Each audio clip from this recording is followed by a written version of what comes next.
ಆ ಭಾಗದ ರೈತರು ಪ್ರೊಟೆಸ್ಟ್ ಮಾಡ್ತಾರೆ. ಮತ್ತು ಅಲ್ಲಿ ಲ್ಯಾಂಡ್ ಅಕ್ವಿಷನ್ದು ಸಾಲ್ವ್ ಇಶ್ಯೂ ಆಗಿದೆ. ಇಶ್ಯೂ ಇತ್ತಲ್ಲ, ಅದು ಸಮಸ್ಯೆ ಪರಿಹಾರ ಆಗಿದೆ.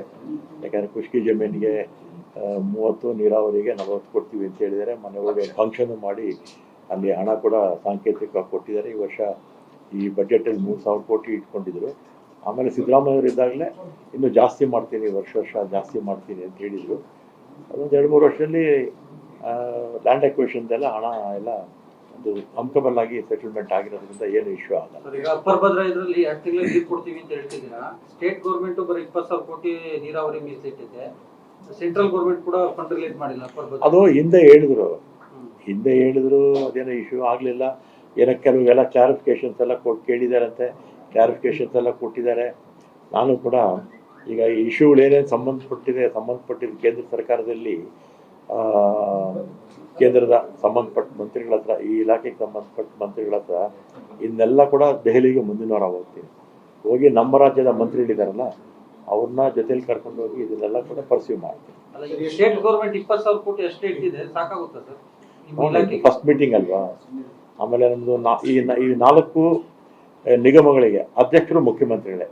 ಯಾರು ಮುಖ್ಯಮಂತ್ರಿ ಆಗಿರ್ತಾರೆ ಅವರೇ ಅಧ್ಯಕ್ಷರು, ಯಾರು ಈ ಇಲಾಖೆ ಮಂತ್ರಿ ಆಗಿರ್ತಾರೆ ಅವರು ಉಪಾಧ್ಯಕ್ಷರು.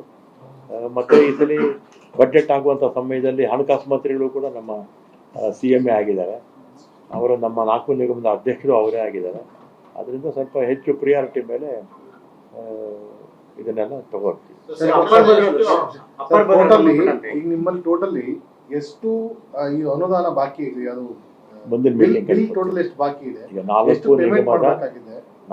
ನಿಗಮದ MDಗಳಿಗೆ ಹೇಳಿ ಡೈರೆಕ್ಷನ್ಸ್ ಕೊಟ್ಟಿದ್ದೀನಿ, ಸಮಯ ಕೂಡ ಕೊಟ್ಬಿಟ್ಟಿದ್ದೀನಿ. ಮುಂದಿನ ಮಂಗಳವಾರ 2 ಮೀಟಿಂಗು, ಶುಕ್ರವಾರ 2 ಮೀಟಿಂಗು, ಆಮೇಲೆ ಕ್ಲಾರಿಟಿ 100% ಕ್ಲಾರಿಟಿ ಕೊಡ್ತೀನಿ. ಎಲ್ಲ ಕೊಡ್ತೀನಿ, ಸಪ್ರೇಟ್ ಆಗಿ ಕೊಡ್ತೀನಿ. ಈಗ ಸರ್ ಅಪ್ಪರ್ ಕೃಷ್ಣಕ್ಕೆ ಅಂದಾಜು 2 ಲಕ್ಷ ಕೋಟಿ ರೂಪಾಯಿ ಬೇಕಾಗುತ್ತೆ ಅಂತ ಹೇಳಿದೆ. ಆದ್ರೆ ಈ ವರ್ಷದ ಬಜೆಟ್ ಅಲ್ಲಿ 1 ರೂಪಾಯಿ ಕೈ ಇಟ್ಟಿಲ್ಲ. ಅಲ್ಲ 70,000 ಕೋಟಿ ಲ್ಯಾಂಡ್ ಅಕ್ವಿಷನ್ ಬೇಕು. ಮೊನ್ನೆ ಸಾಂಕೇತಿಕವಾಗಿ 3,000 ಕೋಟಿ ಇಟ್ಟಿದ್ರು. ಮತ್ತು ಸಿದ್ದರಾಮಯ್ಯನವರೇ ನಾನು ಜಾಸ್ತಿ ಮಾಡ್ತೀನಿ ಬಜೆಟಲ್ಲಿ ಅಂತ ಹೇಳಿದರು. ಈಗ ನಮ್ಮ CMA ಈಗಿನ ಪ್ರೆಸೆಂಟ್ CM ಆಗ ನೀರಾವರಿ ಮಂತ್ರಿ ಆಗಿದ್ದರು. ಈಗ ಅವರೇ CM ಆಗಿದ್ದಾರೆ, ಅವರೇ ನಮ್ಮ ನಿಗಮಗಳ ಅಧ್ಯಕ್ಷರಾಗಿರೋದ್ರಿಂದ ನೆಕ್ಸ್ಟ್ ಬಜೆಟಲ್ಲಿ ಜಾಸ್ತಿ ಹಣ ಇಟ್ಕೊಂಡು ಈ ಪ್ರಾಜೆಕ್ಟ್ ನನ್ನ ಇದರಲ್ಲಿ ಏನಂದರೆ ಏನು ಪ್ರಾಜೆಕ್ಟ್ಸ್ ತೊಗೊಂಡಿದ್ದೀವಿ ಇದನ್ನು ಮುಗಿಸೋದಕ್ಕೆ ನಾನು ಪ್ರಿಯಾರಿಟಿ ಕೊಡ್ತೀನಿ. ನಿಗಮಗಳು ಸಶಕ್ತವಾಗಿದೆ ಅಂತ ಅನಿಸ್ತಾ ಸರ್? ಮೊನ್ನೆ ಮೀಟಿಂಗ್ ಅಲ್ಲಿ ನಿಗಮಗಳು ಸಶಕ್ತವಾಗಿದೆ ಅಂತ ಅನಿಸ್ತದೆ. ನಾನು ಮಂಗಳವಾರ ಶುಕ್ರವಾರ 4 ಮೀಟಿಂಗ್ ಆಗುತ್ತೆ, ಆದ್ಮೇಲೆ ನಾನು ಹೇಳ್ತೀನಿ. ಈಗ ಅದಕ್ಕೆ ನೀವು ಕೃಷ್ಣ ಜಲವಾಹಿನಿಗಳ ಇದು ಅದು ಆಲಮಟ್ಟಿ ವಿಚಾರದಲ್ಲಿ ಬಂದದ್ದು ಕೃಷ್ಣ ಯೋಜನೆಗೆ ಸಂಬಂಧಪಟ್ಟಂತೆ ಅಲ್ಲಿ ಅವರು ಬಾಂಡ್ಗಳನ್ನು ರೈಸ್ ಮಾಡಿಬಿಟ್ಟು 40,000 50,000 ಕೋಟಿ ರೂಪಾಯಿ ರೈಸ್ ಮಾಡಬೇಕು ಅಂತ ಹಿಂದಿನ ಸಚಿವರು ಅಂದರೆ ಈಗಿನ CM ಅವರು ಪ್ಲಾನ್ ಮಾಡ್ತಾರೆ. ಅದನ್ನು ಮುಂದುವರಿಸ್ತೀರಾ ಬೇರೆ ಏನಾದ್ರು ನಾನು 4 ನಿಗಮಗಳ ಮೀಟಿಂಗ್ ಆಗಲಿ, ನಮ್ಮ 4 ನಿಗಮಗಳ ಅಧ್ಯಕ್ಷರು CMA, ಫೈನಾನ್ಸ್ ಮಿನಿಸ್ಟ್ರು CMA ಅಲ್ವಾ. ಅದರಿಂದ ಆ ಮೀಟಿಂಗ್ಸ್ ಆದಮೇಲೆ ಕ್ಲಾರಿಟಿ ಬರುತ್ತೆ. ಈ ನನ್ನ ಮುಂದೆ ಇರ್ತಕ್ಕಂಥದ್ದು ಏನು ಪ್ರಾಜೆಕ್ಟ್ಸ್ ಇದೆ, ಅದು ಎತ್ತಿನಹೊಳೆ ಇರ್ಬೋದು ಅಥವಾ ನಮ್ಮ ಮೇಕೆದಾಟು ಇರ್ಬೋದು, UKPದು, ಇನ್ನು ಬೇರೆ ಕಡೆ ಬೇಕಾದಷ್ಟು ಕೆಲಸ ನಡೀತಾ ಇದೆ. ಅದನ್ನು ಪ್ರಿಯಾರಿಟಿ ಮೇಲೆ ಬೇಗ ಮುಗಿಸೋ ಕೆಲಸ ಮಾಡ್ತೀವಿ. ಈಗ ಎತ್ತಿನಹೊಳೆ 23,000 ಕೋಟಿ ಖರ್ಚಾಗಿದೆ, ಇದುವರೆಗೆ ಒಂದರಿ ನೀರು ಬಂದಿಲ್ಲ ಅಂತ. ಅದನ್ನು ನೀವು ಹೇಳ್ತೀವಿ ನವೆಂಬರ್ ಒಳಗಡೆ ಮಾಡ್ತೀವಿ ಅಂತ. ನವೆಂಬರ್ ಅಷ್ಟೊತ್ತಿಗೆ ಅಲ್ಲಿ ಲ್ಯಾಂಡ್ ಅಕ್ವಿಷನ್ದು ಸಮಸ್ಯೆ ಇತ್ತು, ಅದು ಇಶ್ಯೂ ಸಾಲ್ವ್ ಆದರೆ ನೀರು ಬರುತ್ತೆ.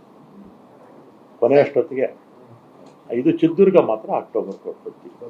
ಚಿತ್ರದುರ್ಗ ಎತ್ತಿನೊಳದು ಕೆಲಸ ಮುಗಿದ್ರು ಕೂಡ ನೀರಿರೋದಿಲ್ವಲ್ಲ, ನವೆಂಬರ್ಗೆಲ್ಲ ಮಳೆ ಮುಗಿದೋಗುತ್ತೆ, ನೀರಿರೋದಿಲ್ವಲ್ಲ ಅಲ್ಲಿ. ಕೆಲಸ ಮುಗಿಸೋಣ, ಫಸ್ಟು ಸಿವಿಲ್ ವರ್ಕ್ಸ್ ಎಲ್ಲ ಮುಗಿದೋಗ್ಬಿಡ್ಲಿ, ಆಮೇಲೆ ರಿಸರ್ವೈರ್ ಸೈಡ್ ಆಗಬೇಕು. ಒಂದು ದೊಳಾಪುರ, ಒಂದು ಕೊಟ್ಟಿಗೆರೆ ರಿಸರ್ವೈರ್ಸ್ ಬೇರೆ ಹಾಕ್ಬೇಕಲ್ಲ. ರಿಸರ್ವ್ ಆಗಿಲ್ಲ ಅಂದ್ರೆ ನೀವು ನೀರು ಲಿಫ್ಟ್ ಮಾಡಕ್ಕೆ ಬರಲ್ಲ.